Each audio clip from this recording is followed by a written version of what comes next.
اللہ تعالی اور پیغمبر کے بعد ایک مسلمان کی حیثیت سے مسلمان کے ناطے شریعت مقدسہ نے سب سے زیادہ ذمہ داری اور حقوق کی پاسداری اور آداب بجا لانے کا منصب ایک مسلمان کے ماں باپ کو دیا ہے۔ وَقَضَىٰ رَبُّكَ أَلَّا تَعْبُدُوا إِلَّا إِيَّاهُ وَبِالْوَالِدَيْنِ إِحْسَانًا۔ اللہ تعالیٰ نے فیصلہ کیا ہے کہ میرے علاوہ کسی کا پوجا نہ کرنا، کسی کو امداد کے لیے نہ پکارنا، کسی کو حاجت روا و مشکل کشا اور کارساز نہ سمجھنا، کسی کو غیب دان اور حاضر ناظر نہ سمجھنا، وَبِالْوَالِدَيْنِ إِحْسَانًا، اور ماں باپ کے ساتھ بہترین برتاؤ کرنا، اف تک نہ کرے، مارنا تو چھوڑو، دعائیں ان کے حق میں مانگے، تنبیہ نہ کرے، جھڑ کے نہیں، سب تنبیہات فرمائی۔ لیکن ایک موقع ایسا آیا کہ ایک طرف شریعت ہے اور دوسری طرف ماں باپ ہے۔ شریعت کے ساتھ ماں باپ کا ٹکراؤ دو وجہ سے آ سکتا ہے۔ ایک تو اس لیے کہ ماں باپ مسلمان نہ ہو، جیسے نزول قرآن کے وقت ایسے افراد تھے جن کو اللہ نے ایمان کی توفیق دی تھی، لیکن ان کے ماں باپ مسلمان نہیں تھے، اور ایسا بھی تھا کہ ماں باپ مسلمان تھے اور ان کی اولاد کافر تھی، اور ایسا بھی تھا کہ ایک شخص خود مسلمان ہے اور اس کے بھائی بھتیجے اور کنبہ وہ غیر مسلم ہے۔ ایک تو شریعت کے ساتھ کسی ایسے فرد کے ماں باپ کا ٹکراؤ آ سکتا ہے جو غیر مسلم ہو، دوسرے ایسے ماں باپ کہ جو مسلمان تو ہیں لیکن شرائع سے لا علم ہے، دین سے ناواقف ہے، تو الناس اعداء لما جہلوا، جن چیزوں کو لوگ جانتے نہیں ہیں پھر ان چیزوں کو مانتے بھی نہیں ہیں۔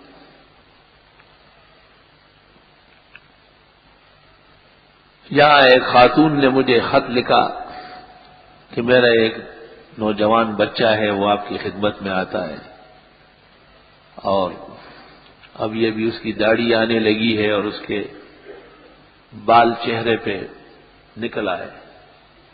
میں نے کئی مرتبہ اسے کہا کہ اسے ہٹاؤ، لیکن وہ نہیں ہٹاتا ہے۔ آپ ذرا اسے تلقین کریں کہ وہ داڑھی صاف کر لے۔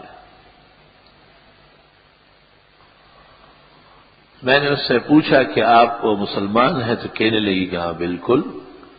میں نے کہا مسلمان سے تین باتیں پوچھنا ضروری ہے۔ پہلی بات تو یہ کہ مسلمان کی حیثیت سے جب وہ کوئی حکم نافذ کرے تو یہ معلوم ہونا ضروری ہے کہ شرعاً جائز ہو۔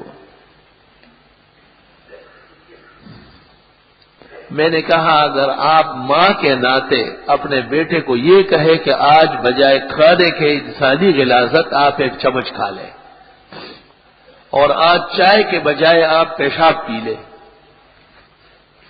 تو یہ جائز ہوگا؟ اس نے کہا کہ نہیں، میں اتنی اندھی نہیں ہوں، تو میں بہت لکھی پڑھی ہوں اور بہت گریجویٹ ہوں۔ میں نے کہا اگر وہ شراب پینے لگے تو پھر آپ مانتی ہیں؟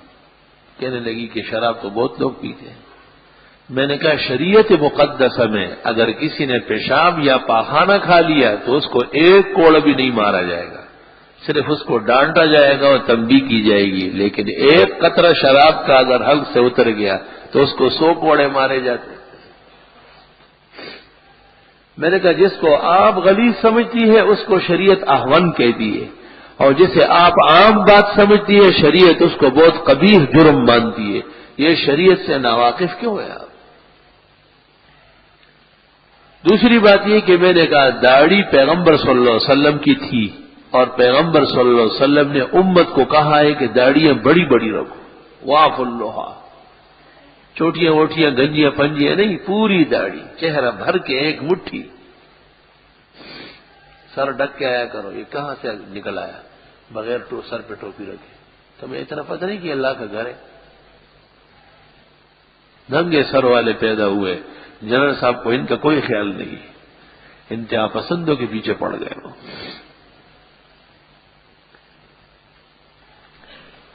4-6 منٹ کی گفتگو کے بعد اس اماں نے مجھے ٹیلی فون پہ کہا کہ میں بہت شکر گزار ہوں اور مجھے بہت فائدہ پہنچا، اور انشاءاللہ اب میں اپنے بیٹے کو کہوں گی کہ تو داڑھی رکھ.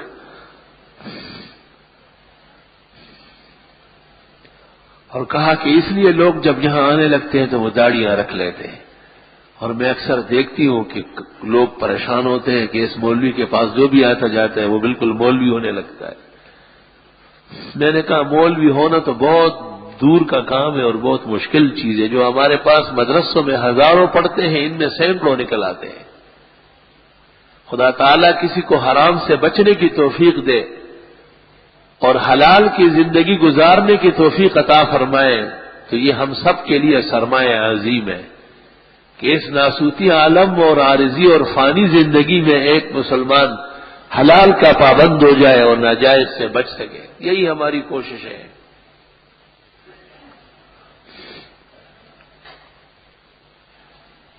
قرآن کریم کے اندر سورۃ عنکبوت میں یہ واقعہ موجود ہے کہ حضرت سعد ابن ابی وقاص رضی اللہ تعالیٰ عنہ جب ایمان لے آئے تو ان کی والدہ نے بہت ناراضگی ظاہر کی اور کہا کہ لا آکل ولا اشرب ولا استظل حتی تکفر بمحمد صلی اللہ علیہ وسلم. نہ میں کھاؤں گی، نہ پیوں گی، نہ چھاؤں میں بیٹھوں گی یہاں تک کہ محمد صلی اللہ علیہ وسلم سے انکار کر لے اور آپ کفر کر لے. بیٹے کو کہا حضرت سعد ابن ابی وقاص کو. حضرت سعد نے آ کر جناب نبی کریم صلی اللہ علیہ وسلم سے ذکر کیا. حضرت نے ارشاد فرمایا کہ بہت نازک مسئلہ ہے. اللہ نے ماں باپ کے بڑے آداب بتائے ہیں، بہتر ہوگا کہ اللہ خود مداخلت کر کے کچھ ارشاد فرمائے. اور حضرت چپ ہو گئے، کچھ نہیں فرمائے. کچھ دیر جب گزری تو سورۃ عنکبوت کی آیتیں نازل ہوئی وَوَصَّيْنَا الْإِنسَانَ بِوَالِدَيْهِ حُسْنًا. ہم نے اس مسلمان کو اور انسان کو ماں باپ کے ساتھ بہترین سلوک کرنے کی تاکید کی ہے.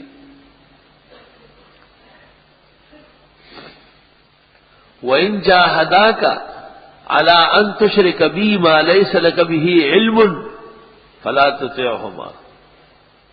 اگر یہ کوشش کرتے ہیں کہ آپ سے بے دینی کا کوئی کام کرا دے، شرک کرا دے، بدعت کرائے، فسق کرائے،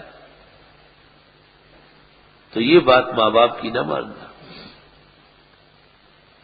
آج سعد کو آپ نے مبارکباد دی کہ مبارک ہو اور اللہ نے آپ کی تسلی بھیجی اور قیامت تک کے لیے ایک لائحہ عمل نازل ہوا.